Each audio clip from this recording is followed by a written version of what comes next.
Oh, hey, it's you. Thanks for meeting me here. I've been studying all day, so I could use a break. Don't worry about having any of the books. I've got all the ones we need right here. I also went ahead and printed off a character sheet for you. Oh, and this is the library, so we should probably keep our voices down. Anyway, let me introduce you to D&D. My name is Raim. I'll be your dungeon master. We're going to use 5th edition system since the new stuff isn't all out yet. Also, I just know it better. So the first thing you want to figure out is what race your character will be.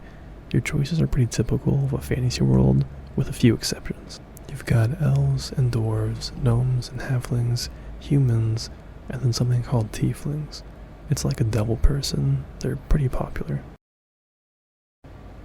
Oh, you want to be a dwarf? Right on. I feel like people that choose dwarves are pretty chill. So go ahead and write down dwarf on your sheet right at the top. So next for dwarves is the subcategory. You've got two types. There's hill dwarves and then there's mountain dwarves. The hill dwarves are going to be your wise merchant types with a lot of health. The mountain dwarves are going to be your strong, gruff type of dwarf. Oh, you want to choose mountain? Yeah, that's what everyone chooses, and for good reason too. They're kind of like your classic fantasy dwarf.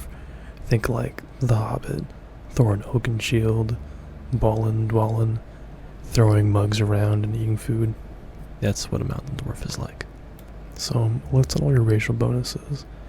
Let's put them on a different sheet of paper though, so you can make everything look pretty at the end. Your dwarf character has an assortment of inborn abilities, part and parcel of dwarven nature. First is your ability score. At base, your constitution score will increase by 2. Second is your age. Dwarves mature at the same rate as humans, but they're considered young until they reach the age of 50. On average, they live about 350 years. That's not super important, but it's fun to think about, especially for role-playing aspects. Next is your size. Dwarves stand between 4 and 5 feet tall and average about 150 pounds.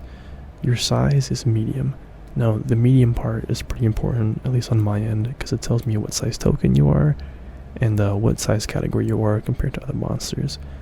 Your height and your weight, though, are not as important. I'm not going to be calculating your height and your weight. That's just more things to keep track of that I'm not super interested in. But by all means, go ahead and write down your height and weight. It just adds more flavor to your character. So your speed is going to be 25. Your speed is not reduced by wearing heavy armor. So there's a little section there, right in the middle top. It says speed, and you can put 25 feet there. Next up is your dark vision. Dark vision is super handy. The book says, accustomed to life underground, you have superior vision in dark and dim conditions. You can see in dim light within 60 feet as if you were in bright light, and in darkness as if you were in dim light. You can discern color in darkness, but only in shades of gray. And then you have Dwarven Resilience. You have an advantage on saving throws against poison, and you have resistance against poison damage. So advantage is the system for 5e. It basically lets you roll 2 d20, which is a 20-sided dice, and then you choose the higher number that you roll. So if you have advantage, you roll 2 dice and you chase the higher number. If you have something called disadvantage, it's the opposite. You roll the 2 dice and you choose the lower number. In this case, you have advantage on saving throws against poison, so if I were to try to poison you, you get to roll 2 dice and choose the higher number. Then you have something called Dwarven Combat Training. It basically gives you proficiency in weapons typical of dwarves, so battle axe, hand axe, light hammer, and warhammer. Not all classes give you proficiency with weapons, but as a dwarf, you're just kind of built different. And then on top of that, you have tool proficiencies. So you gain proficiency with an artisan tools of your choice from smith's tools, brewer's tools, or mason's tools. Now, I'll be using the Xanathar's guide for the tool stuff, so it'll actually feel useful. So the smith's tools help you repair gear, the brewer's supplies let you make alcohol, and the mason's tools help you carve stone. Oh, you want the brewers? Alright, that should be fun. Oh, I think this is your last ability. It's called Stone Cutting. Whenever you make a history check related to the origin of stonework, you are considered proficient in the history skill and add double your proficiency bonus. You basically get a free expertise, but for rocks.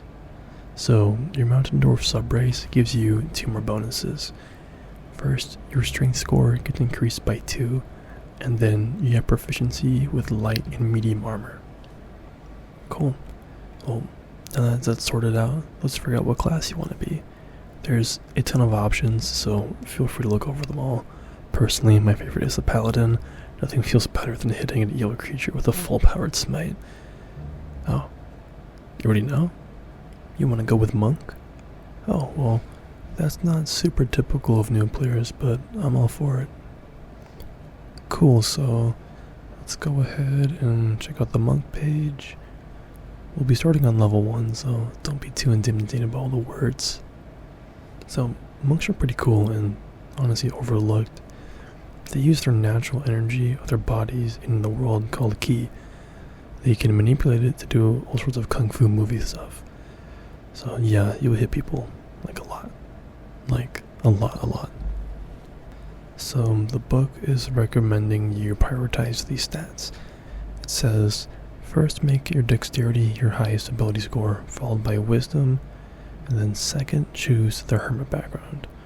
This is just a recommendation though, so you can choose whatever you want. Oh, you like the hermit idea? Sure, that's fine, let's just go with this then. As a monk, you gain the following class features. So, first is your hit points. Your hit dice is 1d8 per monk level. So right there, underneath the box that has your health, it says hit dice. Go ahead and write down 1d8.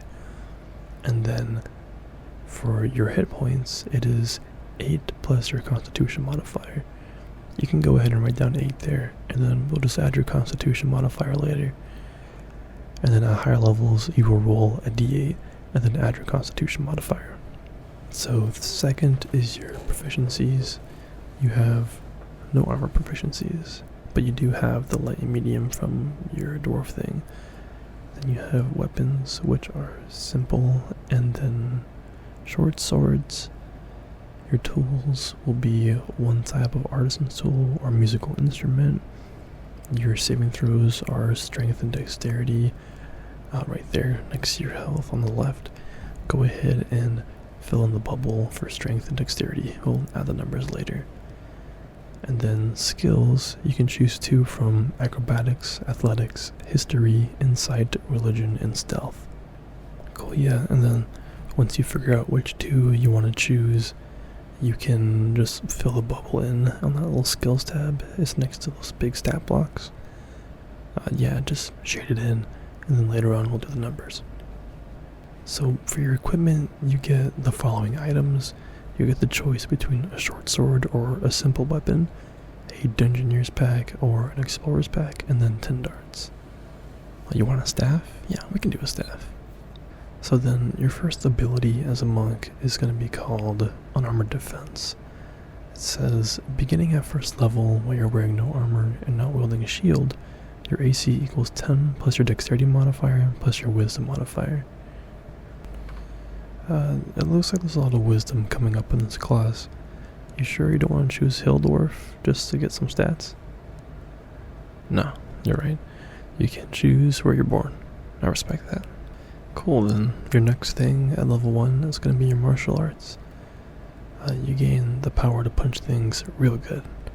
You gain the following benefits while you are under or wielding only monk weapons and you aren't wearing armor or wielding a shield.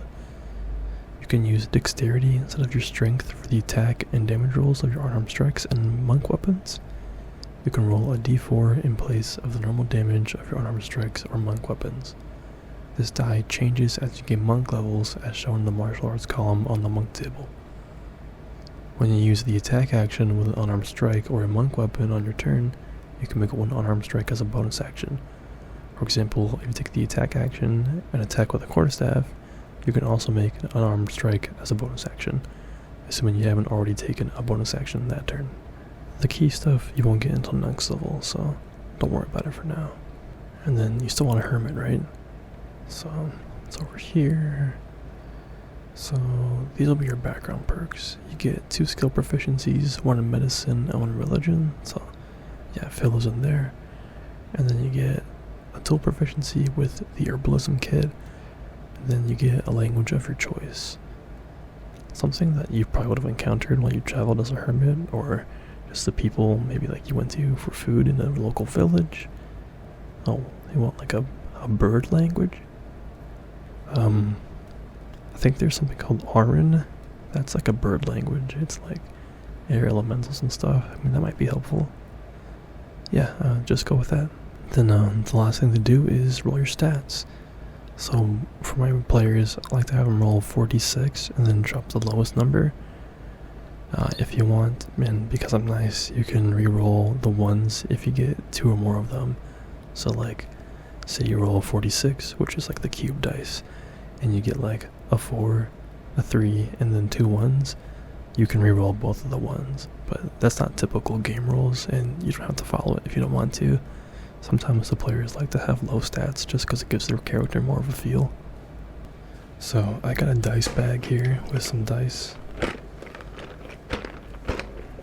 Here, let me go looking for some dice here. Oh, these are my metal ones. Probably shouldn't roll those here.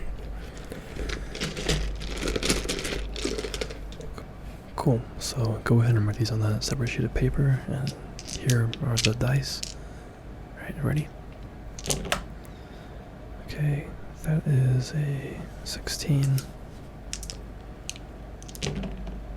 That looks like a 10. That looks like a 13. That is an 8. And then a 12. And then, oh, another 12. Right on. That's actually some pretty okay stats. So 8 is a dump stat, something you probably won't use a lot, so your intelligence or your charisma. Oh, you want your charisma? Oh, okay, sure. Then let's go ahead and write all these in.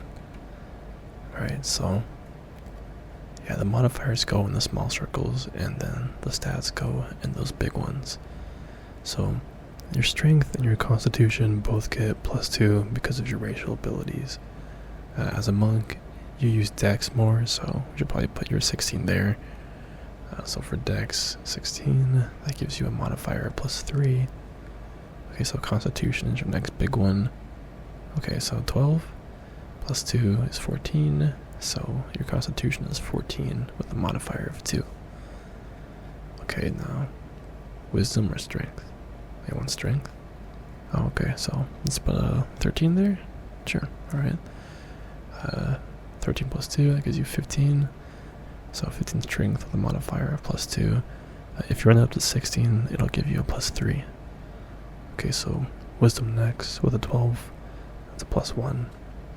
Cool, then your intelligence is 10, because you want your charisma to be your dumb stat, right? So 10 is a +0, and then charisma with the 8, you'll get a -1 for those rolls. So at level 1, your proficiency bonus is a +2. So yeah, right there. There's a little slot there. This is proficiency bonus. Go and put +2. So in that skills section, just below that, you fill those bubbles in for the stats you want to have skills in. Go ahead and look if you see next to it. There'll be a stat that matches the skill. Go ahead and put the modifiers on the lines. And then if a bubble is filled in, you're going to add your proficiency bonus to that. So your acrobatics is dex, your dex is a +3, but it's filled in, so you're skilled in it. That means it's 3 + 2, now you have a +5. Alright, so that's basically the mechanics of your character. Let's get on to the fun bits. It's the RP bits. So I like that my players choose one flaw that has a mechanical impact, one goal for your character to achieve, and then one thing they hold close to their hearts. Oh, you already know your goal? Awesome. Oh. Your goal is to save every chicken from captivity. Okay, yeah, we can work with that. What's your bond? Chickens? Yeah, I should have saw that one coming. What about your flaw? Oh, you're more chicken than man. Oh no.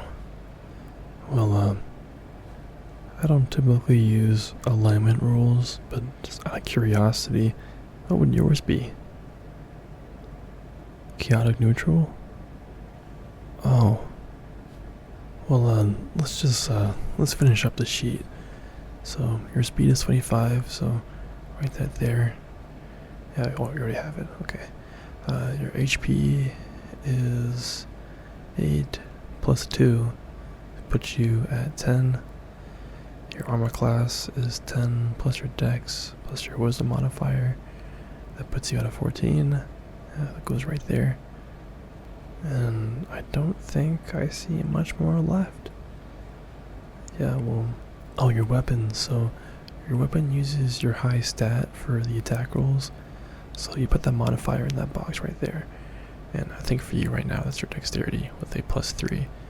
And you are proficient in that weapon. So you get to add the +2. So you get a +5 to those weapon rolls. And then a staff is 1d6 bludgeoning. So you put that right there, the little damage bar. And then, yeah, that looks like it's basically everything. Feel free to let in all your abilities when you have some free time. The first session will be on Friday after all our classes are done. The other guys will be super excited to see your character. It's set in Borderlands steampunk sky pirate setting. There's going to be like floating islands and pirate ships. I'm honestly super excited for it all. But yeah, I should probably get back to studying. But thanks for coming by and doing this little impromptu session 0 with me. I'll see you Friday.